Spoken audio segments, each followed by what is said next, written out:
Welcome everyone, Farmer Cop here. This is going to be a quick guide on how to rent a server for Farming Simulator 22. I also have a video on how to host your own multiplayer session, which is a little bit different. That is free to host your own session. However, if you host your own session, if you don't have your game on and running with your internet connected to your session that you have going on, so your game's always running, you have to be in that game save.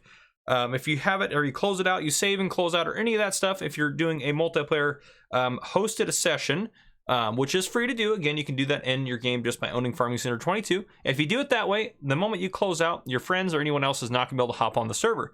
If you rent a dedicated server, then what this allows you to do is have multiple people on there. They can come and go as they please. You can come and go as you please. You can do all sorts of different stuff. So first off, I'm going to do this through G-Portal, which if you didn't know, the Farmer Cop channel is partnered with G-Portal. So if you want to use the link down below in the description, that's right after it says G-Portal, say G-Portal, and there'll be a link. Copy and paste that link into your browser, and it'll give you this window here, which look up here, and you can also log in and sign in the account and all that good stuff. So set up an account, which is free to do so. It's free to set up an account, very easy to do so. You will get a 5% discount on all game servers. All game servers, not just Farming Simulator 22 ones. So any game server you rent using my link down below, you will get a 5% off discount. In addition to that, it also goes to support the Farmer Cop channel. So it's very helpful for you guys to use that. So we're going to walk you through how to rent a server. So again, we can go to Farming Simulator 22. You can go to my servers over here. You can go to game servers over here for products if we just want to go there. And then you can search for a game, which we don't even need to search for it because ours is right here. Now there's PC, PlayStation, and Xbox servers on here. As far as I know, these aren't necessarily cross-platform servers, but renting the PS4 or the Xbox server should be very similar. So we're gonna walk through the PC version on here since that's what I'm used to and that's what I need to rent, so you guys can play on my Discord, which by the way, we do have multiplayer servers that you're able to hop on for free. There's no extra charge if you use them. We cover them for you at the Farmer Cop channel. If you're part of the Discord, you can go ahead and join them with other members. I'm probably going to have 4 or 5, maybe even 6 or 7 or 8. We'll slowly build up. We want to have a lot of Farming Simulator 22 servers. We want to see just how people are going to use them though. So we'll go ahead and click this here. It says 130. It's going to be more than that, but if we hit order down here, there's going to be a few options. So again, this is where it's going to have you, it's going to talk a little bit about, so the 130 is per slot. So you can order a 4-slot server, a 6-slot server, a 16-slot server, all that different stuff. So just be aware of that. You can create your own. You can do 8 slots or anything like that. So if I hit order now to create your own, and again, what is a slot? So you might think, well, what's a slot? Well, a slot is simply, per slot you have on there is how many people are allowed to be on the server at once. So if you have a 16-slot server, you can have 50 people that want to play on the server, but you can only have 16 people online at a time. So if you have a 10-slot server, you can only have 10 people on at a time. But for this case, I'm actually going to rent a 16-slot server. So here it's already taken our 5% off from the Farmer Cop portion there. Now, if you want to take additional time off, you could rent this for 365 days, which is a lot for a 16-slot server. Now, honestly, that's not a lot for a year worth of a server rental, to be fair. But again, if you wanted to just do it by the month, it's $16.05. And again, if I only wanted me and my friends to play on it, there's just 4 of us, the lowest amount, I could do a 3-day server, or I could do a 30-day server for only $5 a month.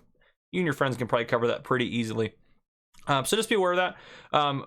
But yeah, you go through and you choose whatever you wanted to do. So if I wanted to do 180 days, then you want to choose a location closest to where you and all your friends are mostly centralized. So if you guys are based out of Europe, you probably want to use the Europe one. Japan, China, Australia. There's an England one. So if you're closer to England than you are the rest of Europe, then that might work for you. And there's several locations across the United States. Now, again, if I have a US server that's based out of, well, let's say LA or New York or whatever the case may be, people in Europe can still play on that server. They just might not have as good of a connection as people that are closer to where the server location is at. So that's all that really means. So we'll just choose USA. And then if we go down here, all we have to do is just go through the PayPal process here to pay for the server. So after we're all set up there, we just hit continue. And it's going to take us through an actual payment process here, which I already have some balance on here. So I'm not going to worry about entering a card or any of that. And I probably wouldn't do that, obviously, on a recorded video anyways. And again, you can see our 5% discount working for us right there. So if I wanted to hit pay, I would hit pay, and that would get our server rented. So I'm going to go ahead and get the server rented. I'm not actually going to rent this configuration. I'm probably going to rent a bigger one here, or for a longer duration. So I'm going to get that rented, and then we'll talk about how to configure our server after we get it rented. All right, so after you've set up and rented your server, you can go down to your dashboard here on G-Portal. You're going to click your server here. Now there's a few settings through here you can take a look at. The main things you want to look at in here is restarts. You're going to want to set an auto restart usually daily. You can do it less or more often, or excuse me, you can do it more often if you wanted to do. or excuse me, less often, I should say. You can do weekly or monthly, but I usually recommend daily. Pick a time where you and your friends aren't going to be on there. But otherwise, you can have it set to auto update. There's a few features in here, but the main things as far as configuring your server with what you guys are going to want to know is if we go up to status here. Now, what we're going to want to do is we're going to want to put our server online by clicking this button up here. It's going to have the server start up. Now, down here, there's going to be a limited amount of space for mods, so you can get more mod space. You can get 1 gigabyte. That's standard. Now, if you wanted to rent more, you could have 25 gigabytes, which is a lot of mod space, to be completely honest with you guys. Might only let you do 25 or 1, so you might only have those 2 options. I wish it would let you just a little bit more. But anyhow, if you wanted more mod space, there you go. You can adjust it to 25 gigabytes. That might change a little bit as time goes on. But this one has its own web interface, so if we click this button here, it's going to redirect us over to the actual server web interface that's provided by Farming Simulator. So Farming Simulator dedicated server. So you can change your server game name from dedicated server. You can change the admin password, the game password. You can change where it is in your save game slot if you wanted to use one. You can change that. You want to change the map here. So again, it has the 3 base game maps. We don't have any other ones. You can change it to either Farm Manager or start from scratch. The slot count you can't change on here. You can change the language, save interval, how often it's going to auto save, web API, pause game instantly. You can hit yes or instantly or no. What that's going to mean is it's going to either pause the server if no one's on it or not. So if you don't want it to pause when no one's on it, hit no. If you do want it to pause, then hit instantly. And then you can have crossplay on or allowed. So yes, actually, this will work for crossplay no matter what server you rent there. So there you go. So we can save and start down here. So let's save, start, whatever you want to do as far as that goes. So it's offline right now, but you can start it up if you wanted to. Now down here, if you wanted to add or remove mods and stuff like that, you can take a look down here. So you can collect all and hit activate.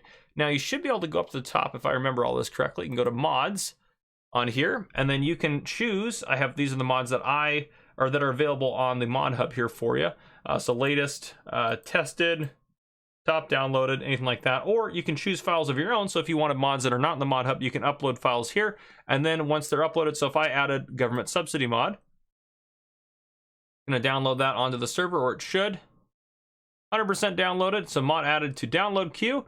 Now if I go back to home, go back down to the bottom, I can now have that available that I can select or not select to have as far as my activated mods go. So save games, all that good stuff. You can go through and change everything in here. So save game 1 through 20. So we're gonna want it to run on 1. Save game name you can change. You can choose a file. So if I wanted to upload a file from Farming Simulator, I could go in there and I could do that. I'm not gonna worry about that right now, but you can go and do that if you wanted to upload a save game and go off of that and change that. Otherwise, we go to home here. What we wanna do is if we're good to go, we wanna hit start. And as long as all that works, it'll put your server online. It'll give you how much of your CPU it's using, which won't matter for us here. RAM, hard disk, all that stuff. It's mostly just for the server that it's running off of there. And 0 to 16 players. So all that information's in there, and then you can stop to change anything after that. There's no active mods. So we're just gonna go ahead and stop it because it doesn't matter right now. But there you go. That's just kind of the basic information. I guarantee there's stuff that I missed, and they're guarantee it because I'm not an expert with servers. But hopefully I just give you guys just kind of the quick, basic, easy way to get started with renting a server. All right, so after you've rented your server, how do you get to it? Well, we're gonna go here to multiplayer. We're gonna go to join game. We hit continue. There we go. That actually works there.